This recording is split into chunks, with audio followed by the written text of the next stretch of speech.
Hi, welcome to another edition of the Alan Rosenberg Show. Going to continue my series called Time Capsule, where I show you my favorite albums that came out in a particular year, and then I end it with my top 10 based on play.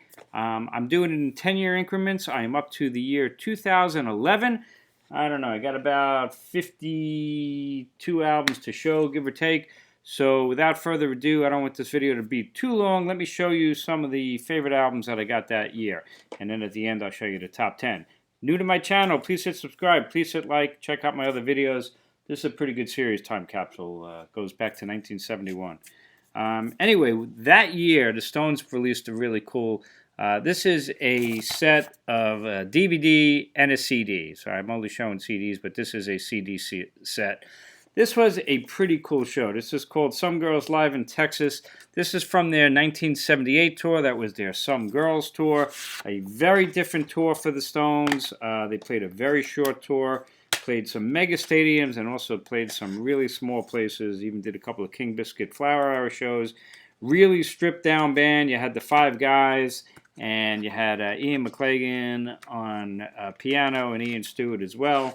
And that was pretty much it. No background singers, no backup musicians, just them, and very Stones punk rock. You know, Some Girls is a amazing album, and this album they played very short sets. They played pretty much the whole Some Girls album, most of it anyway, which was really unusual for the Stones. And then they just played a couple of classics, and as well as opening up with Let It Rock, Chuck Berry track. They even did Sweet Little 16 here. So an unusual set list for the 78 tour, remember, was all new music, Some Girls, and they played pretty much the whole album. But it's a really, really cool show, a low-budget show. This is an indoor show, and the Stones are on fire. That was an interesting tour. Some of the shows were great. Some of them were not so great. But this is a great one. So Some Girls Live in Texas. This set has a CD, and it also has a DVD, and well worth watching if you're a Stones fan. This is an amazing box. This is an amazing box. And you take it out, and what you have here in this box, beautiful packaging, you have every Rolling Stones 45 and a CD reproduction with the original artwork. There is a ton of 45s here. So the early ones may only have like 2 songs or 3 songs, and it duplicates the original artwork. You know, sometimes it's just the 2 songs. It's got the single mixes. There's some, you know, Miss You and the legendary, there's Beast of Burden, but they didn't put it in the legendary cover. Respectable, which was a foreign single. Shattered. So this was the original artwork, and it goes all the way to the end of it. You know, the last ones like Biggest Mistake and Rain Fall Down from Bigger Bang. This is a really, really cool set. Don't Stop, Out of Control. And what you wind up happening on these latter day 45s, they're almost like mini albums, like a Rolling Stone, I Go Wild, we're at the Voodoo Lounge period. They're almost like mini albums where there's tons of tracks. There's High Wire, Terrifying. You know, like here's Almost Hear You Sigh. Look at all the tracks on this.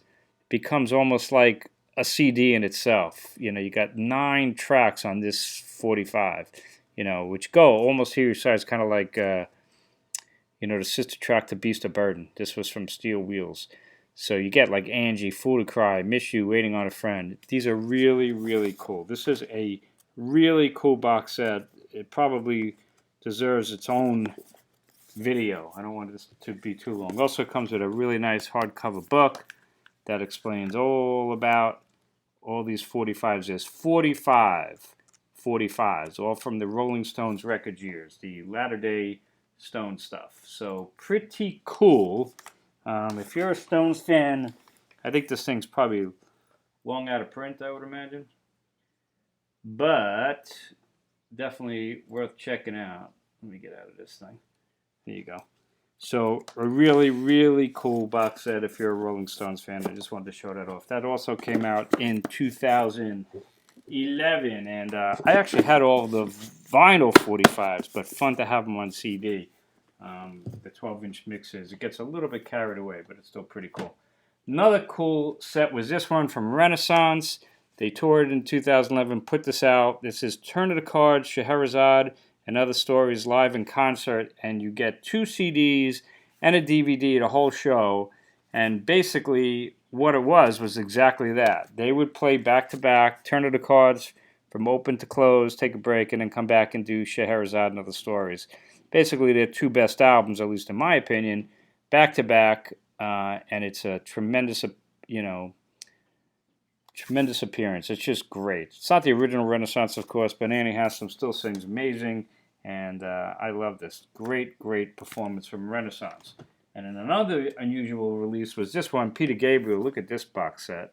This is called New Blood, Live in London. This is the deluxe edition, and you get 4 discs of the album, as well as you get New Blood, which was the studio release, and then you get the live one called Live Blood.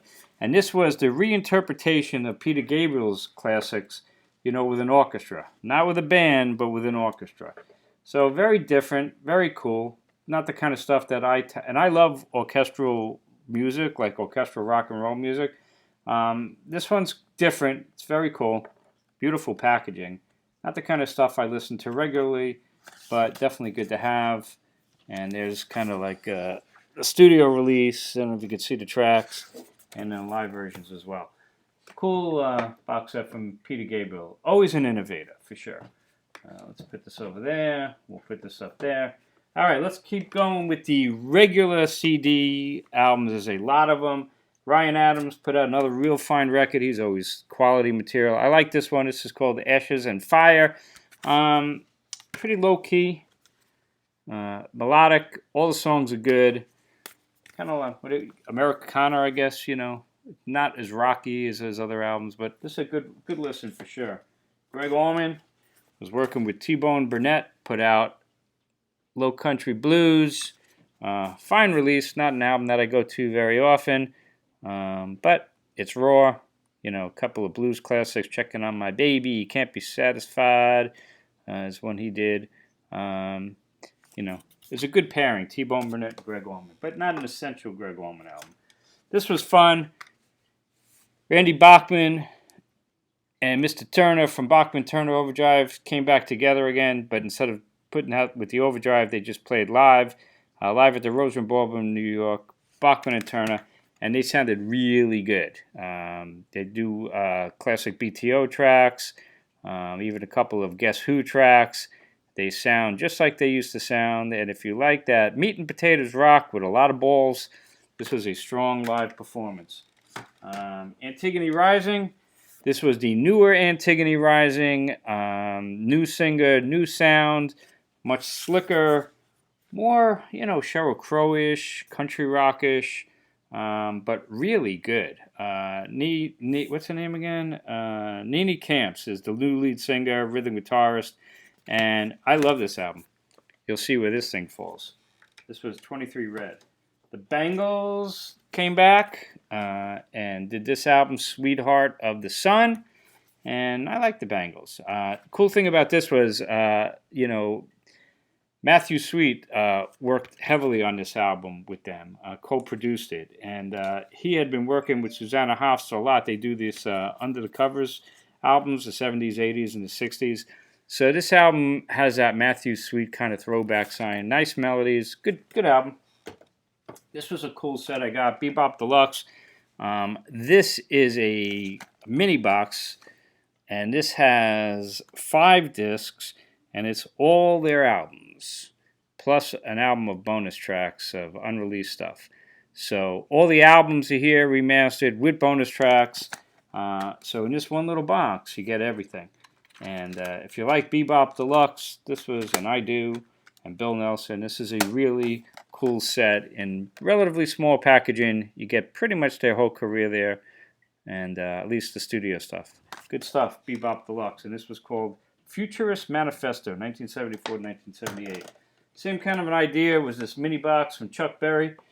Chuck Berry in the 50s. Every track released between 54 and 60, plus bonus tracks, 70 cuts in all, in this tiny little clamshell box.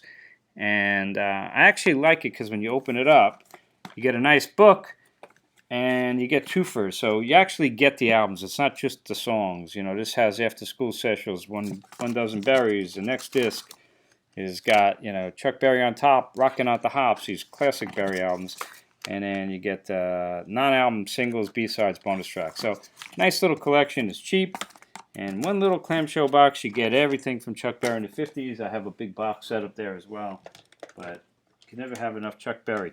Blackfield, big group that I really like. Steven Wilson and Aviv Geffen, an Israeli musician. And they did Welcome to My DNA. I thought their first two albums are classics, absolutely amazing. This was their third album, and it was still good.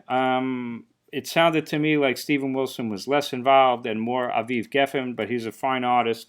But this is good. It's melancholy, it's moody, it's got great soundscapes. I don't think it's on a par of the first two albums, but if you like Steven Wilson and you like Blackfield, this is a fine release. Welcome to My DNA. Blackmore's Night I'm a big fan of, and they released Autumn Sky that year, named after their child. And another fine release. You know what happens with Blackmore's Night? I'm a really big fan of theirs, but like a lot of bands, they become kind of samey, you know. So when I first heard them, I was blown away and loved their first few albums, but it gets a little bit samey after a while. They always do good covers. On this one, they do Celluloid Heroes, which is one of my favorite songs by anybody. Of course, it's a King's classic. I don't think it's one of their better covers, but it's a good record. Not a great one. It's not one that you would start with, that's for sure, if you want to check out Blackmore's Night. Blondie put out Panic of Girls. Hated this artwork. This is a cool version. This actually came in like a British magazine. This was a special edition. Don't like the artwork, but I got to tell you, this was a Blondie album that I really liked. In fact, out of their reunion albums from No Exit and The Curse of Blondie and this one and Pollinator, I think this is probably my favorite Blondie album out of the latter-day ones. I don't think any of them compare to the original classic ones, but this is a really good record. Blondie, Panic of Girls. The single was Mother, which is a great track. Lindsey Buckingham, he put out Seeds We Sow. Another album that you would expect to sound like Lindsey Buckingham. A lot of acoustic work, kind of lo-fi. He produces it, does it. He does a really interesting cover of She Smiled Sweetly, which is a pretty deep cut from the Stones from Between the Buttons. And in fact, one of his other albums, he does I Am Waiting, which is another deep track from Between the Buttons. So I get the feeling he must be a fan of Between the Buttons. But it's a good album. I don't think it's a fantastic Lindsey Buckingham album, but, you know, it's good. All these albums you're going to find my similar reaction. Very few of them are really great, but they're all solid releases from artists that continually putting out, you know, material that was good. Kate Bush, this is an interesting album. 50 Words for Snow. This album's a bit tougher to get into. It's not an album you want to listen to right now with the nice weather. This is a snowy album when it's cold and you want to cuddle up, and it doesn't have a lot of hooks. It's very moody and creates this mood. And in the right mood, when you're cold and snowy and cuddling up, it works pretty well. But it's not one of my go-to Kate Bush albums. This is the opposite. Colby Calais. I really like her. And this is an album she put out that year, All of You. And this album is the opposite. This is a summer album. You listen to this album and you just get into such a good mood. She's a real talent. Obviously, her father, you know, worked with Fleetwood Mac, but she writes the songs, you know, with other people. And this is one of her best albums, if not her best album. She had a big hit with I Do, I Do, I Do, Do, Do. But there's just a ton of great songs on this. You play this album from beginning to end, you really like it. All of You from Colby Calais. Chicago, live in New York, live in 1975 from the Capitol Center, Largo, Maryland. I like Chicago. I'm not the world's biggest Chicago fan, but certainly like their older Chicago stuff. And when you get these live archive releases, this is a really good one, 2 CD set. So this was a good find that came out that year. 2011. Let's keep going. Bob Dylan did an archive album. Brandeis University, live in 1963. It's acoustic. It's interesting. You know, first set and the second set, some great tracks of the really early years. Wow, what is that? $4.40 for Bob Dylan, Brandeis University. These go hand in hand. Beady Eye, which is Liam Gallagher, the singer of Oasis, and the guys that were left over from Oasis. They put this band together. Beady Eye didn't do so well commercially, at least in America. Overseas, they certainly did. This is called Different Gear, Still Speeding. And I was surprised how good it is. I think Liam Gallagher, who's got one of the all-time great voices and the way he sings, with Oasis, he's an amazing vocalist. We didn't know if he was such a good songwriter because Noel writes the songs for Oasis. But he is. There's a lot of really good songs. This is a really solid rock and roll album from Mr. Liam Gallagher and the guys from Oasis as Beady Eye. With that said, the same year, Noel Gallagher, the songwriter and guitarist of Oasis, put out his first solo record, Noel Gallagher's High Flying Birds. And I love this album as well. And this album's a little bit more contemplative, a little bit more rounder, a little bit more structured maybe. It's not as rock. Great soundscapes, great melodies. I like this album a lot. I thought this was a terrific album. Noel Gallagher's High Flying Birds, his first solo record. Stop the Clock, Soldier Boy, Jesus Freaks. This is a really good record. He comes up with these anthemic melodies with Oasis and solo, and they just stick with you. Good stuff. Grateful Dead released Europe 72 Volume 2, and considering Europe 72 is one of my favorite Dead albums, I was really excited about getting this. They did the same in a sleeve without any graphics.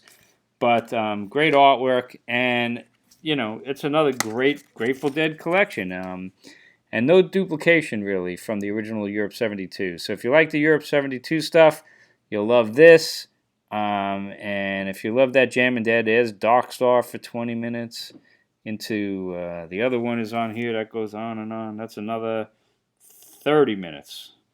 And drums. So you get, over 50 minutes with 2 songs. You really got to be in the mood for that. But good to have. Europe 72, Part 2.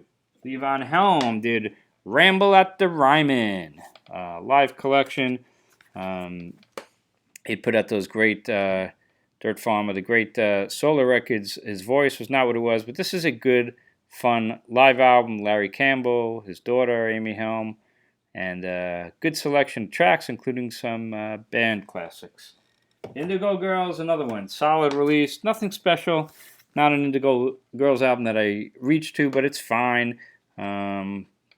Beauty Queen Sister is the name of this one. Came out in 2011. And a lot of good songs on it. This is the one that's got Gone. Good stuff. Yoke. That was a great track. Got violins on it. Good album from the Indigo Girls. This was an unusual album from Mick Jagger and Friends. This was called Super Heavy. This is the deluxe edition. This was Dave Stewart and Mick Jagger. They had been working together. They worked together on the soundtrack to Alfie. And then they put this project together. There's Mick, and there's Dave Stewart, and Joss Stone, who is one of the all-time great British soul vocalists. She's young, but what a belter. What a voice she has. She sings, and then you got Damian Marley, who's awesome on this, and A.R. Rahman, the Indian musician, who's done like 1,000 album soundtracks and things like that. What an interesting collection, and it's a cool listen. It's not something I listen to that often. Check out Miracle Worker. That was the song, which is really cool. This is the version that's got 4 bonus tracks.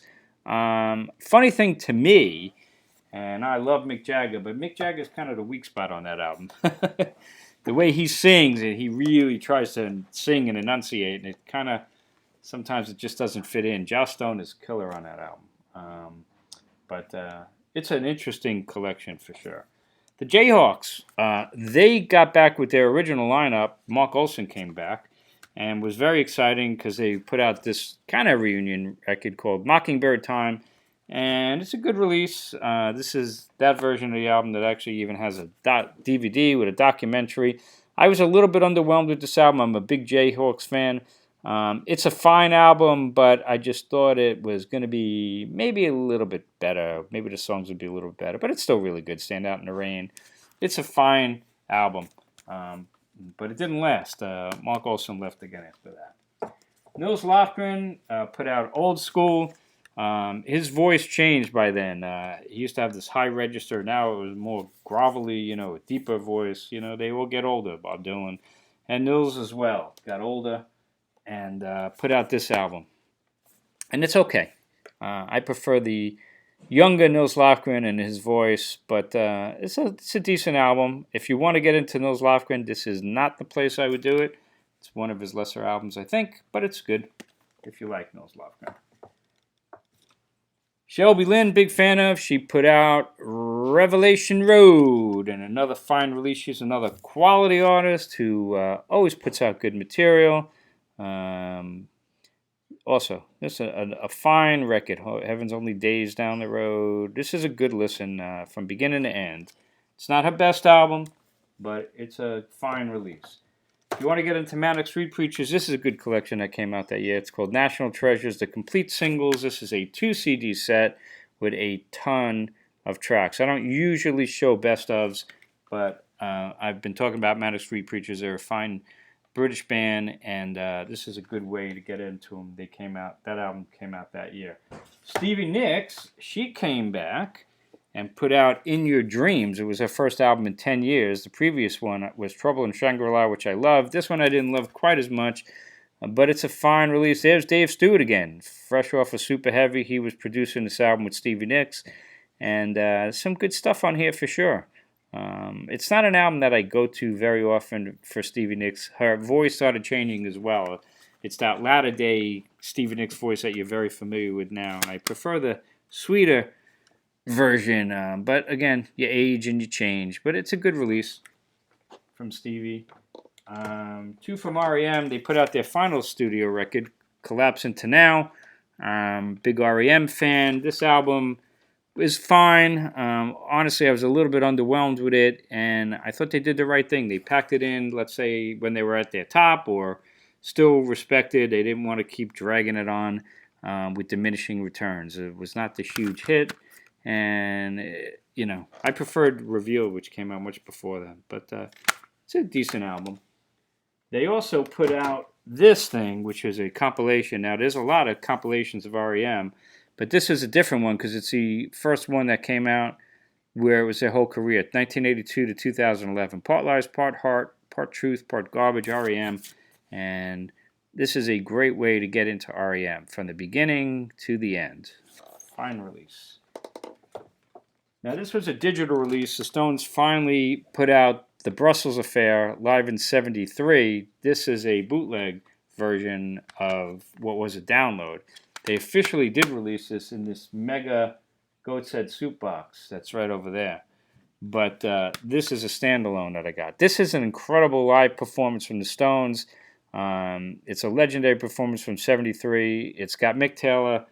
The band's on fire, and they're playing some live stuff from Goat's Head Soup, like Heartbreaker and Dancing with Mr. D and Star Star, and it's a killer performance. I've had this on bootleg for years, and I actually prefer the bootleg version than this because it's different on this. It's a different performance, some of the stuff, but it's still on fire. The Stones at their peak. Robbie Robertson, he put out How to Become Clairvoyant.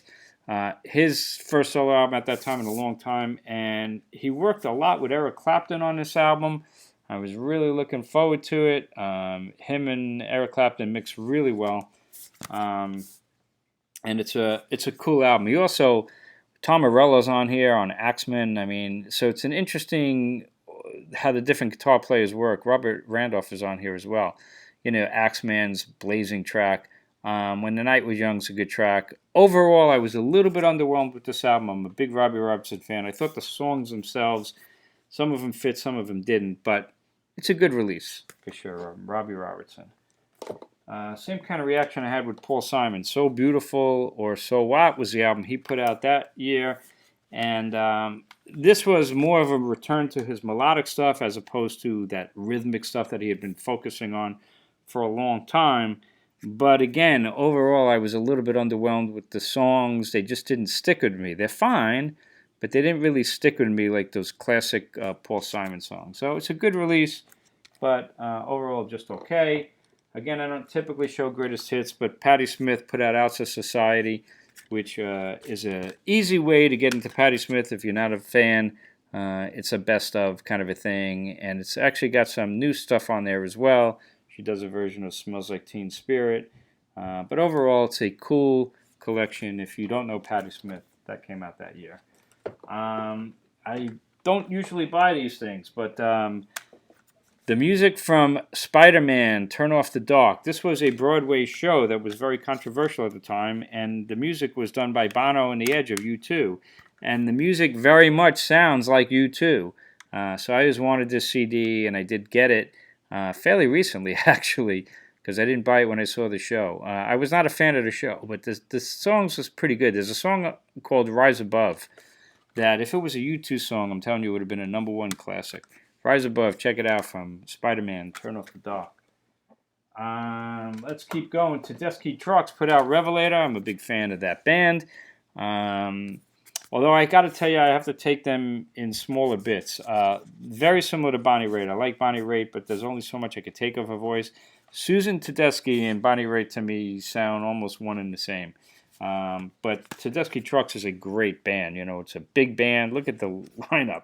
You know, they're amazing musicians. Derek Trucks is an incredible guitarist. They're the world's coolest couple. And this is a fine album. A lot of really good songs. Bound for Glory. Really good record from Tedeschi Trucks, although I think they have better albums than this. Martin Turner was the original bassist and singer and songwriter from Wishbone Ash, and he came back and he put out this live one called The Life Begins Tour. And this featured Argus in its 40th anniversary in its entirety. Now it's 50 years old and they're playing it live. But this is a cool live set. If you like Wishbone Ash, you may want to dig this up. This is a good set from side 1 and side 2, Argus Live.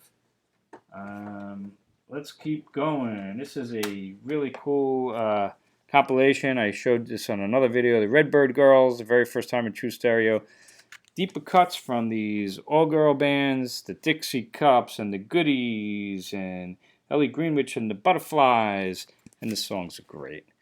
This is just a really cool collection. A lot of original tracks on here, like I Can't Let Go, that you know from other people.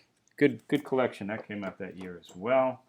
John Wetton, he put out a solo record, Raised in Captivity. I think this is his last solo record. You know, not Icon or Asia or anything like that. And he worked on this a lot with Billy Sherwood, who's worked with him and Yes, and it's a fine release. You know, not the greatest thing in the world, but it's a good release. He's a terrific artist, or was a terrific artist, and was his last, I believe, studio record. Lucinda Williams put out Blessed, and this is a cool version of it. I love this version of it. You get 2 CDs in here. You get the album, the rocky version of it, which is great. Buttercup is awesome. I mean, this is a really strong Lucinda Williams album. I thought this was one of her better releases for sure. I mean, all of her albums are good, but this one, for me, was a definite improvement. And disc 2 is the kitchen tapes. So you get the whole album, just her in the kitchen with an acoustic guitar. You could actually hear sometimes, like, cups moving. And it's about as raw demos as you can get. It's basically you sitting in Lucinda's kitchen and she's playing the songs, and then you get the full electric version, which are even better. Excellent release. Blessed from Lucinda Williams. Stephen Wilson, he put out Grace for Drowning. I'm a big Stephen Wilson fan. Porcupine Tree, his solo stuff, Blackfield. This album is a double disc. I was a little bit disappointed with it. It's good, but didn't suck me in like a lot of the other albums. But even so, glad that I have it for sure. But it's not a Stephen Wilson album that I go back to very often. Speaking of Martin Turner, Wishbone Ash, well, Wishbone Ash, the Andy Powell version, that's been going forever. Never stopped. They put out a new album. Good artwork. Elegant Stealth. And the big story at that time was they were going to put a single out, which they did, called Reason to Believe. It's a good release. Has the same issue I have with most of the Andy Powell Wishbone Ash albums. When Andy Powell is the sole singer, he's okay. The original Wishbone Ash never had a great singer, but they had multiple singers, so they would switch off and they would harmonize. When it's Andy Powell alone, it gets to be a little bit much, just his own vocaling. But the songs are good, and it's a fine release. Again, if you want to get into Wishbone Ash, I would stick with the classic Wishbone Ash stuff. We got two left. It was 2011 was the year I got into Within Temptation. Awesome band that does that metallic with a female singer, hard rock, metallic, symphonic, and this is a really cool collection. You know, just a big package, and it's got a poster and it's a story, and it comes with like a comic book. It's called The Unforgiven. Opens up like this, and this is an album that I just loved. Symphonic, metal, orchestrated, powerful, melodic. Does that capture Within Temptation? It does. It's a band that I really, really grew to love. I took this out because this was the year I got into them, and this was the first album I bought from them called The Heart of Everything. This is a better album. This album blew me away, and I fell in love with this band. If you want to experience Within Temptation, check out this album. But the album that came out that year was The Unforgiven, and it's almost as good. It's still it's a terrific rock and roll, shot in the dark, you know, a lot of catchy hooks, great stuff. And finally, Neil Young, he put out one of his archive releases. This one's called The Treasure. Neil Young and the International Harvesters. This is a special one. I love this Neil Young sound, the International Harvesters. This was from the album Old Waves, an album that got no respect and didn't do too well, but it's actually really good. And this album, he does some cool versions from Reactor, like Southern Pacific, and it's also got a bunch of tracks that were never made it to any other album, like Amber Jean. It's just a really, really strong live Neil Young album. I love it. A treasure. So there you have it. All these albums from 2011. Probably about 50 I just showed you. So what are my top 10 in order of play? That's how I judge it. Number 10 was Super Heavy. At number 9, you know these are going to fall, aren't they? Number 9, Tedeschi Trucks. And where the hell is it? Revelator. That was my number 9 of the year. We'll stick this somewhere over there.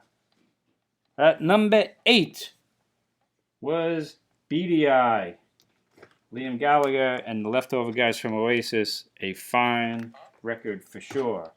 At number 7, The Flip Side. Noel Gallagher. High Flying Birds. I liked it just a little bit better than Liam Gallagher's stuff, but they're both really, really strong. We'll stick that up there. Please don't fall. Number 6, Blondie, and this horrible cover, but Panic of Girls. I think it's the best of the Blondie albums since the reunion, which started with No Exit. This is a fine record from Blondie. Not perfect, but it's a good one. At number 5, Lucinda Williams and Blessed. Love this version. Get it with the kitchen tapes and the regular rockin' version, Buttercup. This is a terrific Lucinda Williams album. At number 5. At number 4, Kobe Kaylat, or Kalo. How do you pronounce her name? This may be her best album, but if it's not, it's way up there. This is called All of You, and it's terrific. It's a great play, and this is the time of the year to play it, folks. Listen to Kobe in the summer. She goes with it perfectly. There you have that at number 4. At number 3 for me is going to be Neil Young. We were just talking about it, and it's the album called A Treasure. This is a great archive release. It's a terrific recording. Unreleased stuff, great live versions. Neil Young at number 3. At number 2, Within Temptation and The Unforgiven. Really fun, metallic, symphonic, powerful, hooky, and a DVD to boot. Great stuff. And the number 1 album of the year for me from 2011, maybe surprising, but it was the new version of Antigone Rising. It's kind of Sheryl Crow-ish, it's kind of country rockish. It's a completely different sound for Antigone Rising. Is it as good as the first version? No. But did I love this album and play it to death? I sure did. 23 Red from Antigone Rising, my number 1 album for 2011. So there you have it, folks. I hope you enjoyed this. Didn't collapse, which is a good thing. And that's going to do it for 2011. I hope you enjoyed this. Please hit like. Please check out my other videos. Next up is going to be the review of the Jethro Tull album, Rock Flute. I know a lot of people have been waiting for that. I've heard it a bunch of times. I'm still getting my head around it, folks. I want to listen to it like another 3 times. But I'll do that in a couple days, I promise you. Have a great Memorial Day weekend. Thanks for watching. I'll see you next time.